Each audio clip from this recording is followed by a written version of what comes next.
La Caisse d'épargne Île-de-France, fière de soutenir toutes les femmes, vous présente Sud Radio. Parlons femmes, Judith Belair. Bonjour à toutes et à tous, bienvenue dans Parlons femmes sur Sud Radio, l'émission qui explore le leadership, l'égalité et les nouvelles voies du féminisme d'aujourd'hui. À mes côtés pour vous, Cornelia Findessen, qui est chef du département RH de la filière numérique de l'État, cofondatrice et vice-présidente de l'association Elle Impact. Et puis Cornelia, vous êtes aussi auteur du livre Résilience et leadership sans blabla, les leaders racontent. C'est sorti chez JDH Éditions. Bienvenue Cornelia. Merci et bonjour Judith. Sud Radio, Parlons femmes, Judith Belair. Alors quand on parle vrai, on parle femme, on l'a bien compris. Puis il y a les questions qui vont avec, Cornelia. Est-ce qu'il y a une femme contemporaine, donc pas morte, qui vous inspire vraiment aujourd'hui? Alors c'est très nouveau que je dise ça, c'est ma mère. D'accord. Ma mère qui fêtait cet été ses 80 ans. Oui.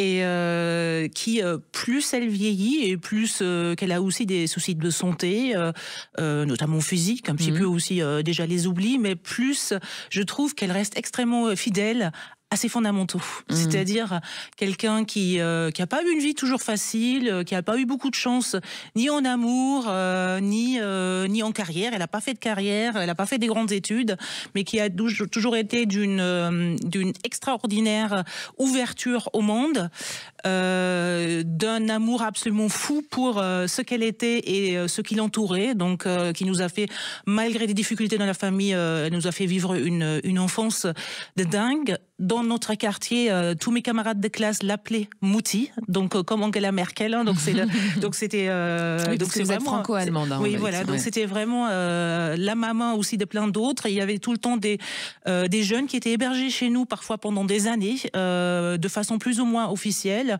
Et en plus, donc nous on était 4 frères et sœurs, et en plus on a grandi aussi grâce à elle, parce que c'était pas évident avec notre frère handicapé. Et je crois que ça nous a énormément enrichis.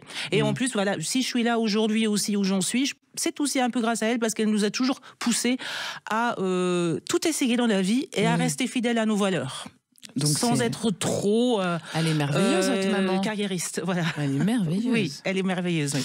Est-ce qu'il y a un moment dans votre parcours, Cornelia, où vous vous êtes dit, là, je prends ma place, qu'il le veuille ou pas, quoi? Je pense, oui, très tôt aussi. C'est lié aussi à cette enfance que j'ai eue avec mon frère handicapé, notamment. On peut vous demander quel est son handicap? Alors, il a un handicap très rare. On a eu le diagnostic, il avait 26 ans, donc c'est le deuxième de la fratrie. Moi, je suis la petite dernière. Il a le syndrome de Williams-Boyren, qui est connu que depuis quelques décennies. Donc, je découvre encore aujourd'hui des choses là-dessus. Donc, il a grandi avec nous sans qu'on sache ce qu'il avait. Mais c'est quand même, en plus, lui, il a fait de façon assez forte, c'est-à-dire il peut pratiquement rien faire tout seul, il peut parler, aimer les gens autour de lui, il peut manger, c'est pour ça qu'il est toujours très très rond. Il est pris en charge maintenant, votre frère? Il a toujours été pris en charge, il était dans des écoles spécialisées, mais il a grandi avec nous et aujourd'hui il est en institution. Ma mère s'en occupe encore beaucoup et nous, ça nous a appris très tôt la différence qui faisait partie de la vie, et ça m'a appris aussi à défendre des valeurs. Donc moi, il m'est arrivé de taper très fort des petits copains qui l'insultaient alors qu'il n'était même pas là pour le principe. Et je pense que ça, c'est quelque chose qui a été... Vous êtes fait punir derrière ou pas? Notamment une fois, mes parents ont été convoqués quand j'ai tellement tapé un petit garçon qui s'est retrouvé pendant 3 semaines à l'hôpital parce que je lui avais balancé une caisse en bois sur la tête. On se défend comme on peut, hein. On se défend comme on peut, et c'était parti comme ça. Et vous résistez quand vous en parlez, on peut le dire, Cornelia Findessen. Je ne sais pas ce qu'ils vont en penser à la filière numérique de l'État de cette émission. Ça a été assez Est-ce qu'elle existe encore, la filière numérique de l'État, avec ce bazar qu'on est en train de vivre? Mais bien sûr, l'administration perdure et est stable et continue à délivrer les services publics. Voilà. Donc c'est pas tant la catastrophe que ça, on peut le dire. C'est une instabilité, bien sûr, pour tout le monde, mais aujourd'hui, heureusement, les institutions sont pensées en France aussi pour que le pays continue à fonctionner. Est-ce qu'il y a un compliment adressé aux femmes qui vous exaspère totalement? Un compliment, hein? Alors ça, je l'ai appris un peu récemment. C'est un compliment qu'on donne, c'est plutôt une évaluation qu'on donne plus facilement aux jeunes filles qu'aux jeunes garçons à l'école, notamment au collège et au lycée. On s'est aperçu, notamment aussi avec les travaux qu'on mène avec mon association, que lorsque une fille elle a un 19 en maths ou en sciences, on va souvent lui mettre le commentaire bon travail, et pour un garçon, on va lui dire excellent. Quel talent. Et là, on dit pas la même chose. On dit à une fille, si tu bosses, tu peux y arriver. Et pour un garçon, on va lui dire, c'est vraiment là ta force. Et donc, va vers ces filières-là. Et donc, ce message-là, je trouve qu'il est très tôt. Ça commence très tôt, et ça commence y compris par les enseignants femmes, pas seulement hommes, et plus largement par la communauté éducative, y compris à la maison, chez les parents. Bien sûr. Est-ce que le fait d'être une femme, ça a ajouté quelque chose et non pas retiré à votre force de caractère, selon vous, Cornelia ? Je pense que ça ajoute plein de choses. D'être une femme, c'est. Je vais réciter ma mère. Elle a quelque chose de très drôle qu'on dit. On lui passe le coucou à maman, parce qu'elle va vous écouter après. Elle comprend pas tout en français. Mais on va lui mettre les elle sous-titres. dit toujours qu'elle est triste pour les hommes, parce que les hommes sont très carrés et ils ont pas de rondeur. Bah voilà. Et je crois que c'est ce qu'elle veut dire par là, avec je vois ces notre mots. réalisateur acquiescer en levant le sourcil derrière. Et je crois que ce qu'elle veut dire par là, c'est qu'on a des choses dans le fait d'être femme qui nous permettent notamment aussi d'être mère, et de passer par des choses qui se passent aussi à l'intérieur de nous-mêmes, qui sont d'une expérience assez incroyable. Vous avez un enfant, je pense. Moi, j'ai 3 filles aussi. Et vous avez plus bossé que moi. Bon, mon mari aussi a été très ça sert à quelque chose, pas seulement dans la conception. Il s'est bien impliqué. Il a fait encore aujourd'hui. Il est assez exemplaire. Il a bien appris sa leçon. Bravo, monsieur. Ouais. Donc là, il est vraiment le mari, le papa parfait. Et mais encore une fois, le fait de vivre ça aussi dans son corps, de quelque chose qui se passe dans nos tripes, je pense que ça m'a transformée aussi. D'ailleurs, je fête mon 20e anniversaire de maman, puisque hier, ma fille aînée, elle fêtait ses 20 ans. Et donc, à chaque fois, je me dis, c'est aussi un peu mon anniversaire.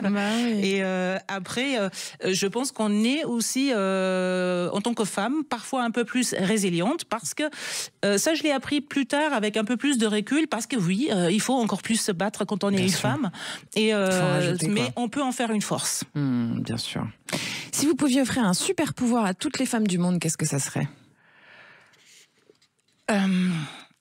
Je pense qu'elles l'ont un petit peu déjà. Il faudrait qu'elles le révèlent un petit plus. Je pense qu'on est courageuse parce que la société nous a peut-être aussi fait pour ça. On doit encore prendre notre place. On est aussi, je le dis parce que ma spécialité, c'est aussi le management et le leadership agile. Je pense que les femmes sont par nature plus douées pour ça. Non, pas par nature, mais par la société, justement, parce qu'elles ont dû apprendre aussi parfois à s'effacer. Mais ça peut être une force aussi, être plus souple, laisser la place aux autres pour laisser rayonner les autres, laisser les autres travailler en autonomie. Tout ça, ce sont des qualités de leadership agile dont on a terriblement besoin aujourd'hui en matière d'innovation. Et je souhaite aux femmes de redécouvrir ça, que c'est une vraie force, et de le faire savoir aussi. Cornelia, si on arrêtait de parler de femmes et d'hommes, en fait, si on arrêtait de parler de genre, on parlerait de quoi ? Alors aujourd'hui, je crois qu'il faudrait beaucoup plus parler, bien sûr, du climat, des questions environnementales, et du numérique aussi, de la révolution digitale. Le truc, c'est que ça nous ramène à la question des hommes et des femmes. On n'en sort jamais, finalement. Je suis déjà intervenue ici, sur le plateau. Alors ça, c'était dans les vraies voix de l'été, voilà, sur le fait que les femmes sont dramatiquement absentes de la filière du numérique, et pas seulement de l'État, plus spécifiquement dans le numérique en Europe, et aussi dans les entreprises. Et donc, ça nous ramène à cela, et ça pose des graves questions de société, de souveraineté, et aussi de performance. Parce que vous, le cœur de votre action, c'est quand même d'œuvrer pour la promotion des carrières des femmes dans le secteur de la tech, on peut le dire, et du numérique en général. C'est-à-dire que le but, c'est quand même qu'il y ait de plus en plus de femmes dans un secteur qui, pour l'instant, est très majoritairement, on peut le dire, masculin, quoi.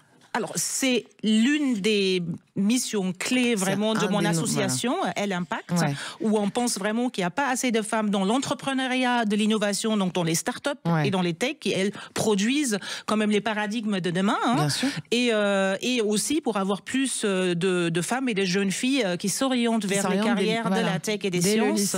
Voilà, parce que c'est là que ça commence, et ça commence avec les maths, il faut le dire. Hein. Et après, effectivement, dans mon métier aussi, à la direction interministérielle du numérique, mon métier, notre métier, puisque je ne suis pas toute seule, je suis entourée. Vous êtes chef du département RH de la filière numérique de l'État. C'est cela. Donc c'est une nouvelle fonction, ça n'existait pas.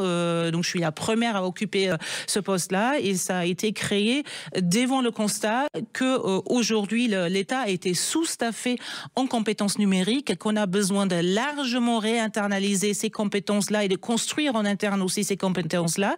Et un des enjeux aussi, c'est que dans la filière, on n'a pas les femmes, mais c'est pas assez de femmes. Et d'ailleurs, on sait aujourd'hui aussi que si une filière, elle est attractive pour les femmes, elle est plus attractive aussi pour les hommes. Non, pas on se demande pourquoi.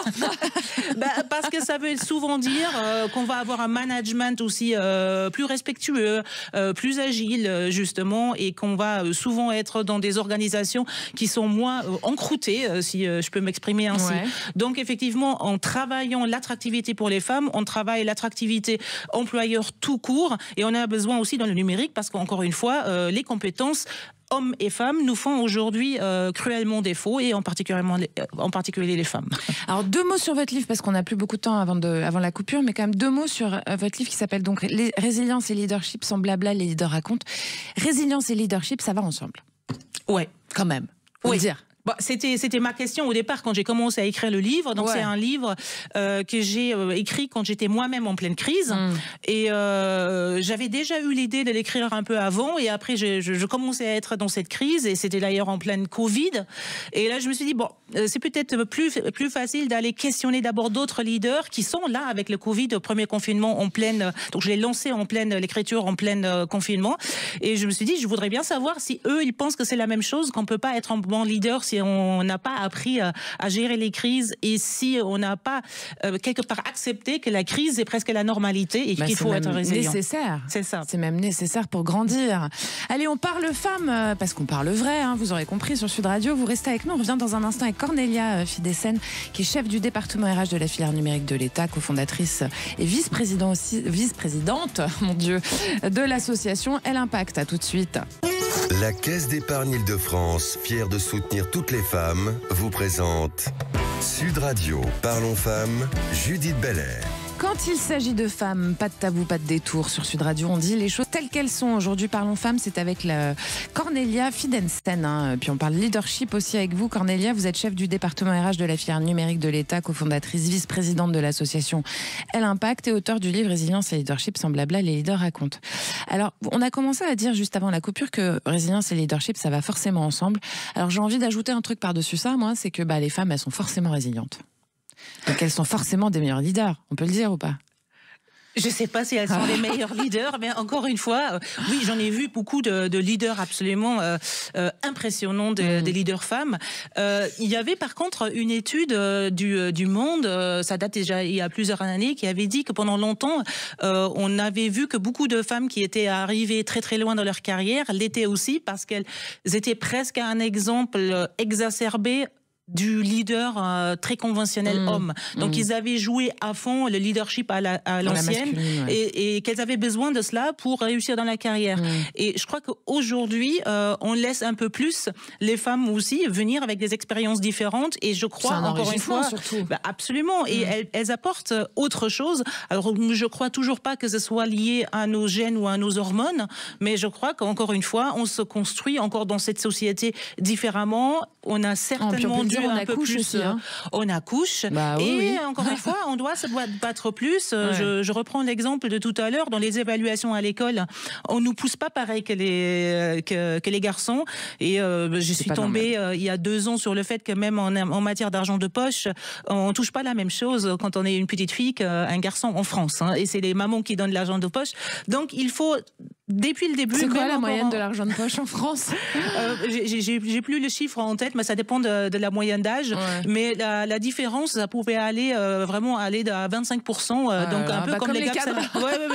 Et en plus ils avancent en âge, les garçons et les filles, plus le gap, il devient important. Donc c'est vraiment les mamans qui instaurent déjà quelque part la différence des revenus entre filles et garçons. Et donc les filles, elles doivent se battre pour cela, se battre pour avoir leur place dans la société. Et donc forcément, quand elles arrivent à des postes en responsabilité, à mon sens, oui, elles ont développé une autre résilience, une plus grande résilience que les hommes. Et pourtant, 30% des effectifs dans la tech, seulement les femmes. Hein, c'est ça? Ah, c'est même moins. Là, dans les 30%, on compte, par exemple, moi. Alors que moi, je suis juste DRH, quoi. Ouais, vous n'êtes pas un ingé en train de bosser moi, je ne code pas, je suis pas experte en data. Je sais parler de l'IA, mais je sais pas en faire.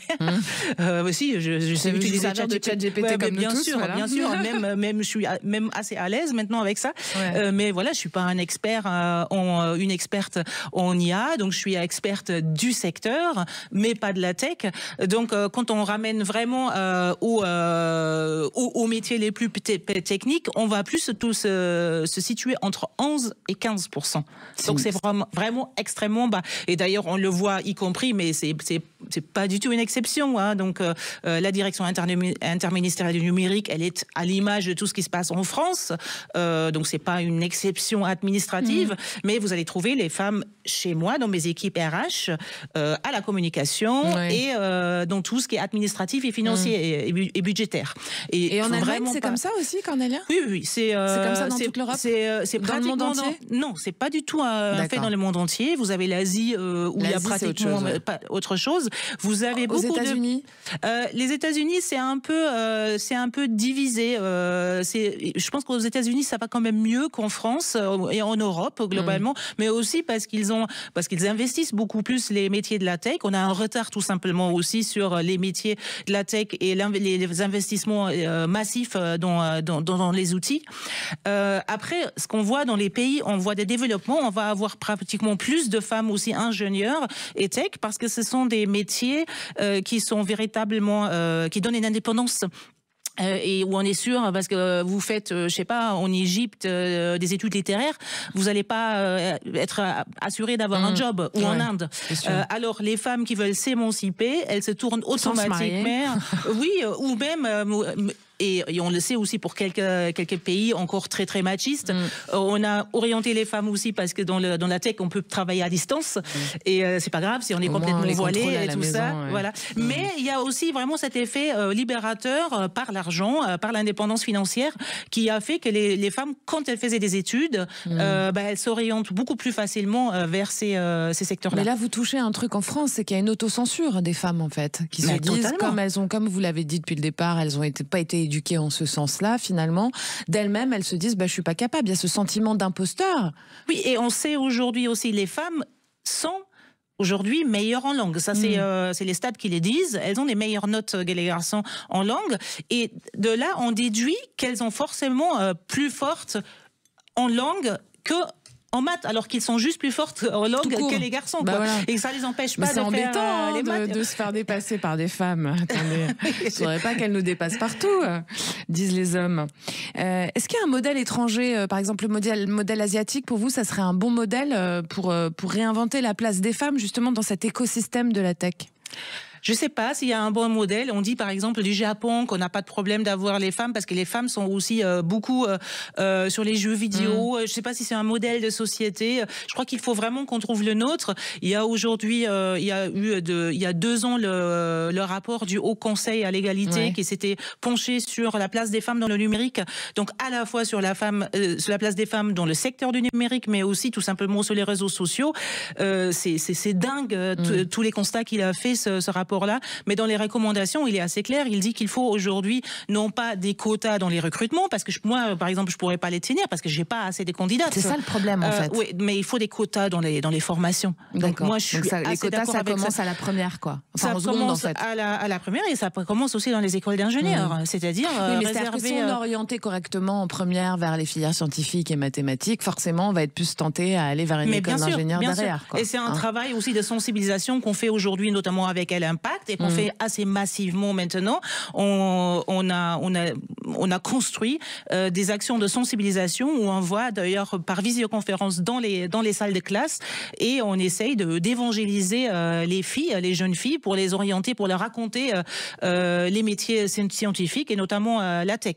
Donc ça, je pense que c'est trop tôt pour dire est-ce que vraiment ça transforme des carrières et des parcours, mais ça, il faudrait le faire encore beaucoup plus massivement. Mais encore une fois aussi, si aujourd'hui dans les écoles de la tech, je sais que l'école 42 de Paris fait ça, si on réservait 50% des places aux femmes, certes, la moyenne générale à l'entrée de l'école, elle va peut-être un peu baisser, mais on sait aujourd'hui que dans des promotions mixtes, on va avoir globalement des meilleurs résultats. Donc les écoles, elles auraient tout à y gagner et encore une fois, comme ça, on créerait des rôles modèles et les filles, à terme, ne se sentiraient plus exclues de ce secteur-là. Qu'est-ce que vous attendez de l'État finalement, là, tout de suite? Bon, là, on sait que c'est le bazar en ce moment, mais qu'est-ce que vous attendez? Qu'est-ce qu'il faudrait faire en plus, là, concrètement? Cornélia? Je crois qu'on y... ça, c'est l'État. Il est dépendant aussi quelque part de la feuille de route que lui donne la société. Je crois qu'il faut aujourd'hui un réveil un peu, un Big Bang presque sociétal sur la place de la femme. Moi, j'ai découvert assez récemment, ça fait 3-4 ans vraiment que je me suis penchée sur les chiffres des femmes dans l'innovation et dans la tech. Je crois qu'il faut le prendre à bras le corps. On sait aujourd'hui qu'y compris sur les questions environnementales qui vont vraiment nous concerner et donc qui nous concernent déjà, et les premières victimes, encore une fois, des crises aussi environnementales sont les femmes, sont les femmes, ça dans le monde entier. On peut en parler de l'Afghanistan et du tremblement de terre où les hommes peuvent pas aller sauver les femmes parce qu'ils n'ont pas le droit de les toucher, donc ils les laissent crever dans les décombres. Parlons vrai sur Sud Radio. C'est dramatique, mais on le sait aujourd'hui aussi dans toutes les catastrophes naturelles et autres de la Terre, les femmes sont les premières victimes, que ce soit de violences comme du viol qui est utilisé comme une arme de guerre, mais aussi toutes les violences économiques qui sont faites aux femmes. Donc c'est vraiment un enjeu aujourd'hui de société. C'est quoi les leviers concrets? C'est l'éducation, les financements, c'est imposer des quotas, c'est accompagner les startups autrement. Qu'est-ce que c'est là, le premier step, j'ai envie de dire? C'est tout ça à la fois et massivement. Et c'est vraiment aussi aujourd'hui, pour moi, une question, et c'est pour ça d'ailleurs que je suis ici, on a besoin de beaucoup plus de paroles et de voix sur ces sujets-là. Il faut qu'on entende les femmes qui réussissent, quoi. Il faut des rôles modèles, il faut des gens qui réveillent. Encore une fois, ce truc-là, moi quand j'ai découvert que l'argent de poche, on commence déjà avec ça dans l'inégalité entre les garçons et les filles, il faut que ça se sache, il faut que les gens s'indignent.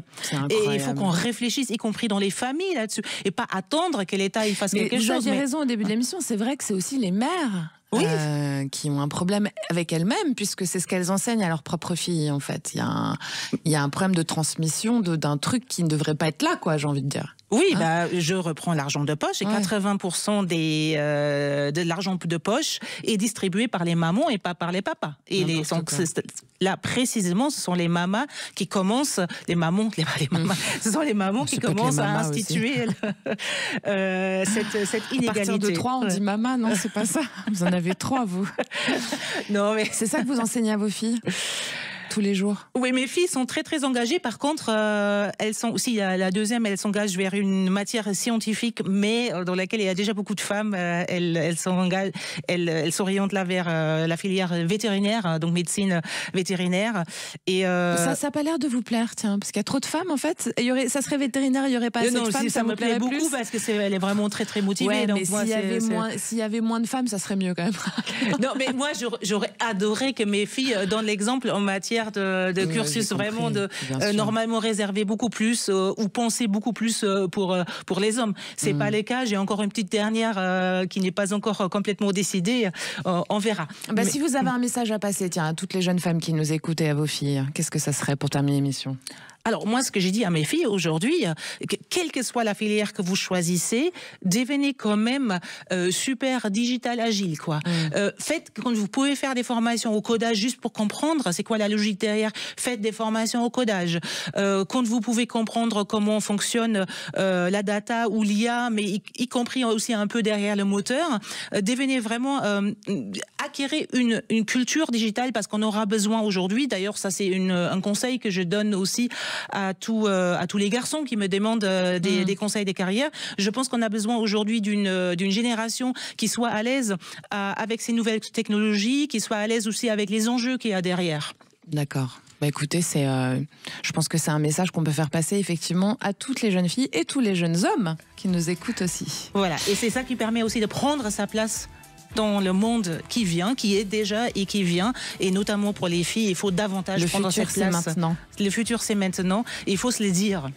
Merci Cornelia Fidensen d'être venue partager avec nous dans Parlons Femmes. Je rappelle que vous êtes chef du département RH de la filière numérique de l'État, cofondatrice, vice-présidente de l'association Elle Impact et auteur du livre Résilience et Leadership sans blabla, les leaders racontent. C'est aux éditions JDH et je le recommande. Merci beaucoup. Merci beaucoup Judith. On a rendez-vous demain à 19h et puis samedi prochain à 13h30 et puis demain 19h c'est excellent, vous le savez, hein. Puis samedi prochain ça sera Parlons Femmes et puis merci à Julien qui réalise pour vous aujourd'hui. Bisous. Sud Radio, Parlons Femmes, Judith Belair. Avec la Caisse d'épargne Île-de-France, fière de soutenir toutes les femmes.